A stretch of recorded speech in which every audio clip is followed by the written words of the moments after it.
What's going on, guys? How you doing? Welcome into today's podcast episode.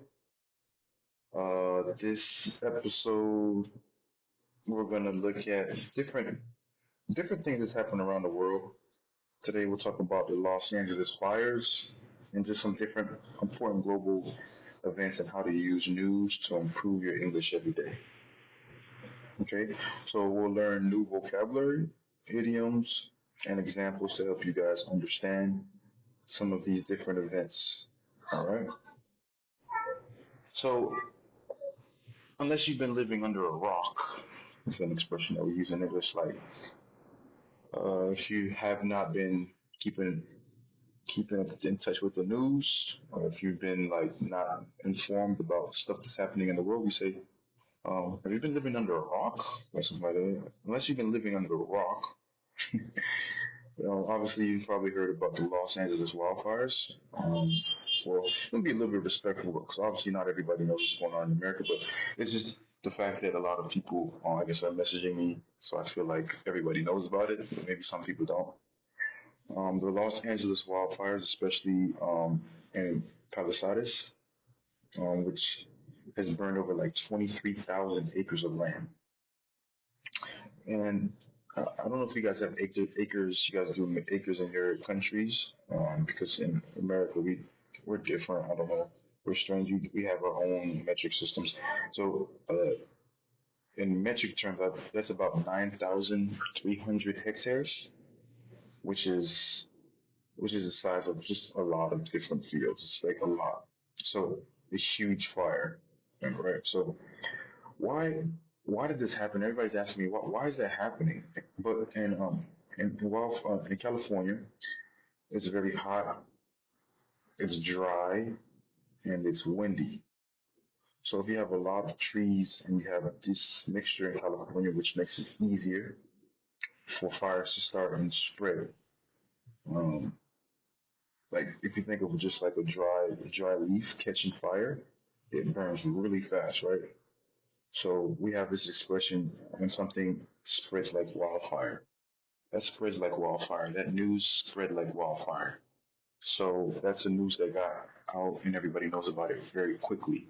Like rumors, when I was in high school, people would start rumors about some people like, hey, did you know that Mrs. Johnson got fired because she was, I don't know, she was drinking and driving? And this news spread like wildfire. All the kids knew about it, and by the next day. So this is an expression that we use. So yeah, when something spreads like wildfire, this is where the expression happens. And in Los Angeles, we have a lot of just wildfires that happen. So a lot of people are impacted due to this wildfire. I think thousands of people were evacuated from their homes. So just think about it, right? Imagine that you have your home and just you have to leave because there's a fire. I mean, you see a fire coming and you just have to leave everything. Imagine that, right? So that's really sad.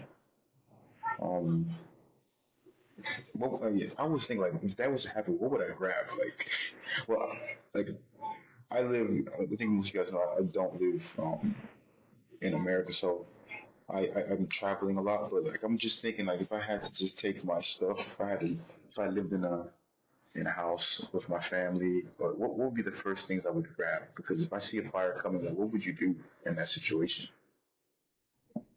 But that was just sad. So a lot of people had to evacuate. When you evacuate is when people leave a dangerous area for safety. So the town was evacuated because of the fire. Okay. And then they were trying to contain fire. When you contain something, you try to control it from spreading. So the firefighters achieved 70% containment after 2 days. So there's still a lot to do. There's still a lot to happen. I guess these people just have to keep fighting the fire. And yeah. So that's really sad. I'm thinking about that situation. Hopefully they are all, they just have some help from the government and Jesus they can recover from this because it's something that I just can't imagine happening But yeah, I guess it's life in California and Los Angeles. A lot of people are asking me if I have family and friends there. I have one family member, like a family friend that lives there, but he's okay. And my sister, she lives in San Francisco, so it's quite a while from Los Angeles. But I appreciate everybody that was asking me about my family or friends that I had over there. But I don't really have a lot of friends that live in Los Angeles County. Other things that happened so far is things that I don't think that are so important for me because it's not affecting me, but it affects a lot of Americans, which is the TikTok ban. So in the U.S., TikTok is facing a possible ban because the government is worried about security. So they have until next week to sell it to American. Um, but then this famous this businessman named Kevin O'Leary, I think he wants to buy it, but it's not certain. So these are the things that's happening as far as TikTok, which the TikTok ban. Imagine your favorite app. Like I can't imagine YouTube being banned. Like, my favorite. I think YouTube's my favorite app. Imagine your favorite app being banned in your country. How would you feel? Like if you couldn't use, I don't know, Instagram or whatever app that you guys use. How would you feel? Would it affect you? This is that some governments they worry about apps like TikTok because they might share information about users, like their age, their location, with other countries, which is not ethical. And that's what something that they're doing in America with TikTok. So that's one thing that's happening. Ban. Hopefully, you guys know what the meaning of ban is to officially stop something. Some countries ban certain websites to protect their people, right?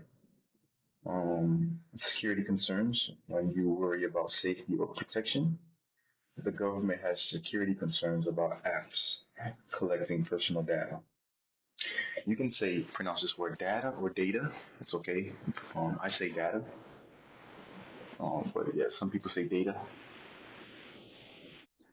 Something else that happened in the news was China. China was doing a tour around Africa or in Africa. China's foreign minister visited several African countries this month, including Nigeria and Chad, to improve relationships. It's really interesting how different countries are like friends, right? They visit each other, they make deals, they help each other grow. This term is called diplomacy or diplomacy, you could say. I say diplomacy, but you can say diplomacy. Diplomatic ties. The meaning of diplomatic ties is when they're just official relationships between countries. So we have great diplomatic ties with, let me think, with Canada. If Trump doesn't try to buy Canada, he's trying to make Canada America. I don't know if you guys heard that news. That was funny news that I heard. Trump was trying to buy Canada, and he also wants to buy Greenland, which both of those countries are not for sale. So it's interesting how Trump is trying to be something like Vladimir Putin, and trying to make the United States bigger. Or it would be good if America was to buy Greenland. It's a great strategy, but if it's not for sale, you can't buy it, right? So, foreign minister. What's the meaning of foreign minister? It's a government official responsible for international relations. So the foreign minister of China met with a lot of those different countries in Africa. So he's the guy who's in charge of international relationships. All right. And also in sports, we have a 17-year-old, which I thought this was an interesting news. He's a young champion. 17-year-old Luke Littler became the youngest person to win a World's Darts Championship. So that was some interesting news that I seen. Think about this question. What were you doing when you were 17? And can you imagine being the best in the world at something so young? Like, what were you the best at 17? I'm trying to think, what was I the best at 17? At 17, I was probably the best at drinking alcohol and playing. um, At 17, I probably was the best at, let me think, at, getting out of trouble with my parents. I don't know. At debating, or I guess, that's a good question. I don't know what I was the best at. I was okay at everything. I wasn't the best at football. Wasn't the best at baseball. I probably was the best at rapping at 17, if I could think. But I wasn't the best, right? But I feel like I could compete at rapping. What else? I'm trying to think, man. That's a good question. What do you guys think you were the best at 17? So Prodigy, there's a rapper in America. His name is Prodigy. Prodigy is a young person with amazing skills. So Luke Littler is a prodigy in darts. LeBron James at 15 years old, he was an NBA basket. He was a basketball prodigy. He was the next man up, right? In 2000s, right? He was a young person with amazing skills at that time. Okay, guys. So we are that was learning English through news. So tips for you guys for daily practice. Read short articles. I have the website ingu.com. You can read the daily news on there. And I also have my website linguajuice.com/reading. Or I think I think it's actually slash post. I'm going to put it in the show notes so you guys can practice reading daily. If it's not news, just you can read like BBC News or yeah, ingu.com/daily news. Or you can read news on there. There's some good information on there.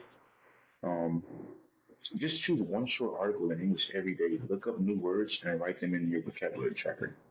I included you guys. I gave you guys a vocabulary tracker so that you could use. So just try to add those words, add new words into your vocabulary tracker. Listen to podcasts or watch news videos. Even if you don't understand everything, try to catch the main ideas. Okay. Also, shadowing technique on ingu.com. They have audio on there, so you can practice shadowing. Repeat sentences from those audio clips and improve your pronunciation and your fluency. Okay, so these are some tips that I can do.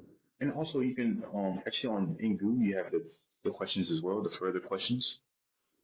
So you can have those, and you can write something down to try to improve your writing.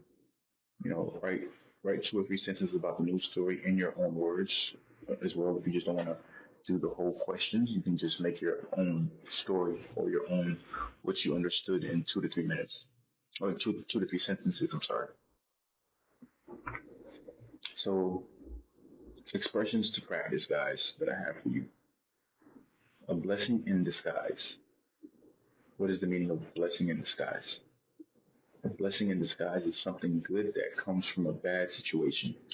So this is the expression that I'm going to give you guys because I think the TikTok ban might be a blessing in disguise for students or for children who spend too much time on social media. In my opinion, I think it could be a blessing in disguise. Something good that comes from a bad situation. Right? Another expression that I'm gonna give you guys to practice is burn the midnight oil when you work late into the night. So firefighters burn the midnight oil to try to contain the wildfire. Burn the midnight oil. All right, today we learned about the Los Angeles wildfires, China visiting of Africa, which I think is interesting. We learned diplomacy or diplomatic ties. We learned some useful vocab, band, some expressions. So yeah, guys, try to practice English with news every day, and I think you guys are gonna improve. Thanks for listening, guys. Stay curious, keep learning, and I will see you guys next time.